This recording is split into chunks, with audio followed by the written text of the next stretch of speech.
فرحان بينوتها هاي ولما ذي برنامج هذا وضع إن حفلتها نوكلا لو قبضوا برنامج هذا دينية تاسو تلبا ميسا وينين يشرفين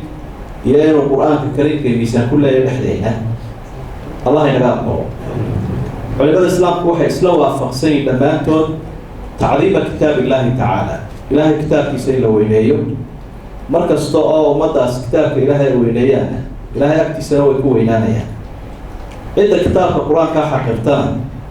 وكو قالوا لي دي مكالقا وكو تورقف أما وكو تشوف كتاب القرآن وكو قالوا لي ومسألة علماء الإسلام وافقسين عقيدة سادة لادد والنبي عليه الصلاة والسلام ودي إلى القرآن إلا نصف رؤوك عدو أما كالله سيانا ويها نيساني علماء كلا قوم تفردلا الشيخ عيسى سيدو شارك وجعلنا هاي دغيستان aqoonyahan ka diintu barnaamijyada soo gudbinayno waayo waxay noqonaysaa sixid qofka walaalka ay ku saxo qofka bani aadamkii oo khulqa lisaanu daciifa ilaahay wuxuu qofka bani aadamku waa daciif sabab la abuuray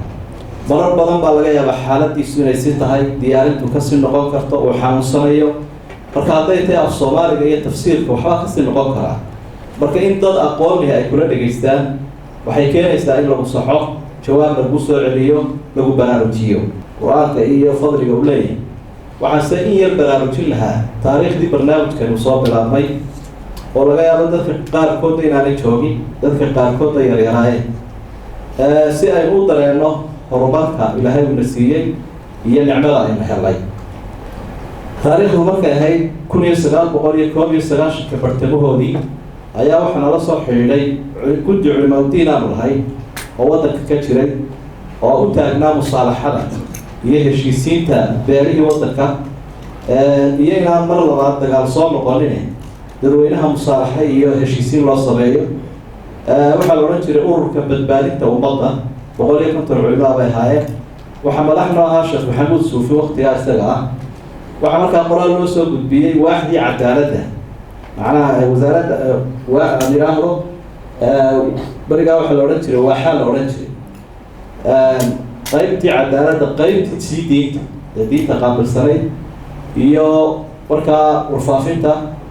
والله قرار اللي سوق البيان أو أي كعب صنايع برنامج تفسير القرابة سليكي حمل كسرعتي للشيخ هذا الشيخ عبد الله هو اللي شرى وكله إذا مركا آمو بريجي هرا كسرعت الرجال وجيت تفسير إذا عاد كبحة بريجي هرا علماء مركا أول كوال هذلين وليه واحد راعيين مركا أول كي أسلم بأنا كل ناس جرا واحد مركا سوما جمهورية أنا ومرعاوي أما لقول واقعي ولا استعصبا واحد راعيين وليه قف كبرنامج كاسيد دينا ينا وحرش وما هينو وأنا كاسرع هيو ركور كيسا عشرة كيسا وحي صور ما يسترن أنا هو سيدي كرينا لفاقنا والراعيين وذلك سيدينا نحن مشاعر معها علماء مركز تجد وحي كلاسدين بل هذيك أوير رجع أو مالته فضولي أو شخص نجاب وحي ساسا مرتكب بلاوي مدين كلاجت شو الشريعة لا تستنى ذي أفر بلاو أما الشريعة لا تنصر يسمع كلام واحد حسيت بضم وقت جه وراح نقصه ويمساج أنا قاعد في السماء قاري قطبية ما وضع يسوها وحنا يسنت الهاري ويراك كوركي كعصاها الناس دلبا سوري كالورج مسجد كا صلاة الصباح كنت مرة لقيت أنا ولا نح فريستا وحنا نبغى أثر برنامج أو ربع وحرام هؤلاء يقبضنا وحكم بلا أنت جاب كيف الصلاة واللي بيجاه يستي مساجد هو هون أكوب وبحنايا دبلنا واحد جوجا هي ضميرة هي عيال خيلنا يعني واحد على مرة قاركون إن صاحب الباب وأنتم جوجستا هو إسكفوا جاي ما قلنا يربى قابلية وحنا بهلا يجي العليا قلنا يرى وقرأ كعودنا وحنا مرة دي لعاد ضد لو سيدنا أيتو أنا وحكي حقيقي سلا ساكو طوبة سدح قلنا اللي إحنا عشرة دود مالمهي قد البينة waxay ahayd maalmihii maxamed raan ciyaar lagu doortay boorane markaan dhameeyay dariskii ayaan dhageystay iyadoo isbedelkaas yimi